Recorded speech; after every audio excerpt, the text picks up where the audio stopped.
Eskerrak ematea benetan Bizkaitar guztizei, hauteskunde kanpaina honetan gurekin egon zarien guztizei, herri, auzo guztizetan, kartela jartzen, mitinetan, buzoneak egiten, benetan zaila zen, aktibatzea gure militantzea, aktibatu izan dugu, eta benetan zuei eskerrak, beti izate dugu bezalaze, gu zuek gara, beraz, eskerrik asko berriro ere.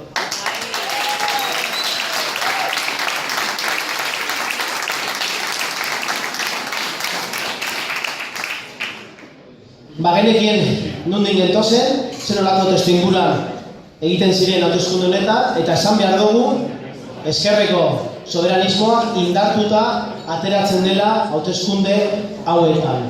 Pozik egoteko emaitza dire, Bizkaian bigarren indarra gara, orain dela hilabete batzuek nahi zuten finikitaute bezala ematea ezkerreko independentismoaren proiekta, desietan egon dira hemen Bizkaian sektore batzuetatik ezker independentista, ezker soberanista finikituta emateko, hori ez da gertatu, bigarren indarra gara, sendotuta irtetzen gara hauteskunde hauetatik, eta hemetik gora egingo dugu.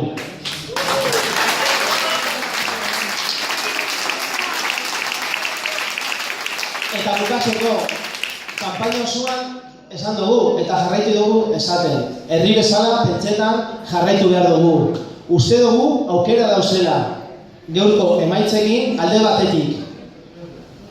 Etorri eta egin diren murrizketei aurre egiteko, etorriko diren murrizketei herri bezala aurre egiteko, ezkerretik aurre egiteko, justizia sozialean oinarritzen da herri bat eraikitzen jarraitzeko eta era berien nahi ditugu hemen tresna guztizek herritarrei, zuei, bizibaldintza duinak bermatu alizateko.